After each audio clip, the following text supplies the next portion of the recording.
Vítejte u krátkého studentského filmu, který se bude zabývat Terezínem, událostmi jeho historie až po současnost. Mé jméno je Hans a budu vaším terezínským průvodcem. Město bylo založeno roku 1780 Josefem II. Na počest jeho matky Marie Terezie. Terezín, německy Theresienstadt, byl původně postaven proti nájezdu Prusů. Ti však nikdy nedorazili. V jednotlivých zdech jsou vybudována malá okénka sloužící k vyčnívajícím kanonům pro případ pruských nájezdů.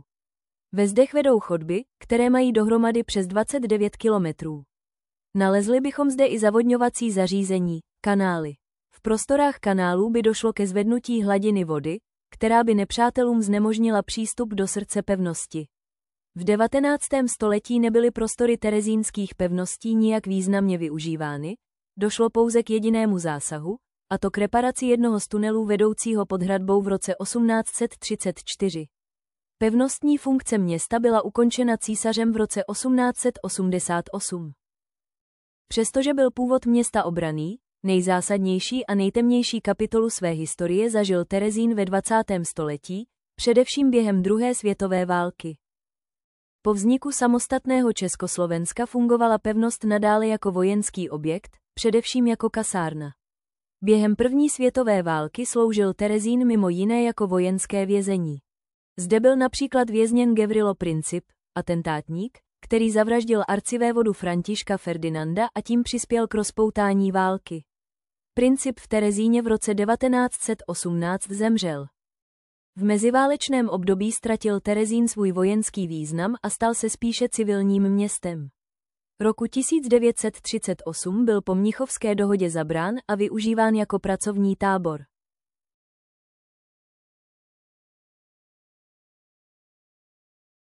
Nejznámější a nejtragičtější část historie Terezína začíná po okupaci Československa nacistickým Německem. Ghetto Terezín nebylo klasickým vyhlazovacím táborem, jako například Osvětim, ale přestupní stanicí, takzvaný Durchgangslager, odkud byly desetitisíce Židů deportovány do vyhlazovacích táborů na východě.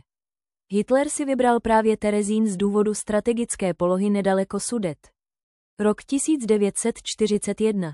Do Terezína přijíždějí první transporty. Nejsou to vojáci, ale rodiny. Staří lidé, děti, umělci, profesoři, Židé z protektorátu, později i z Německa, Rakouska, Nizozemska, Dánska. Opevněné hradby, které měly kdysi chránit, se staly klecí. Domy pro několik desítek lidí obývají stovky. Vlhko, hlad, nemoci. Každý den je boj o přežití. Přesto zde vzniká kulturní život, hudba, divadlo, obrazy, básně. Mezi vězni byli i slavní hudebníci, básníci, malíři. Děti psali deníky, kreslili obrázky, často poslední, které zanechali světu. Umění se stalo tichým odporem a svědectvím. Příkladem je teprve 12letá Eva Picková. Ta byla jako jedna z mnoha deportována do Terezína v roce 1942. V témže roce umírá v Osvětimi. Zde je krátká ukázka její básně Strach. Dnes strach je všude kolem nás a plíží se i v noci, my máme strach, a celkem právem, vždyť není cesty pomoci. V roce 1944 přijíždí delegace Mezinárodního červeného kříže. Nacisté připravili pečlivou iluzi, nově natřená okna, upravené zahrady, nacvičené scénáře. Vězni nesměli říct pravdu. Po odjezdu delegace většinu z těch, kteří se na podvodu podíleli, poslali do Osvětimi. Nyní mi dovolte malou exkurzi objektem.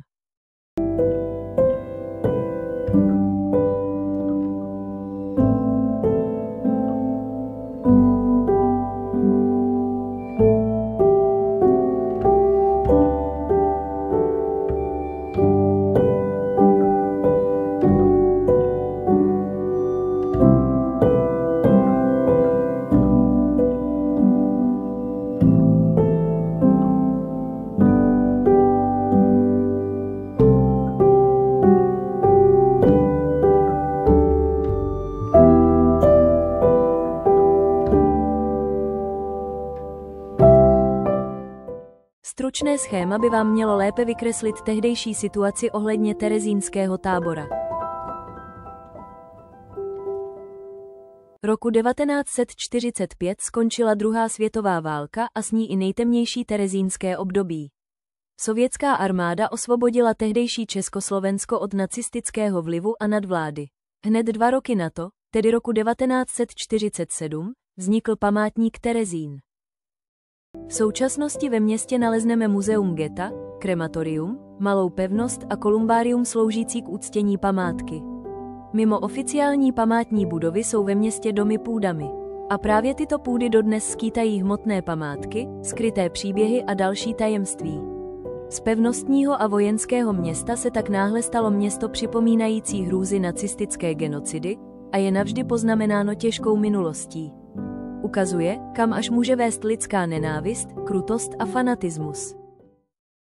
Zde bych naši prohlídku zakončil. Děkuji vám za pozornost a doufám, že vám můj krátký monolog rozšířil povědomí nejen o Terezíně.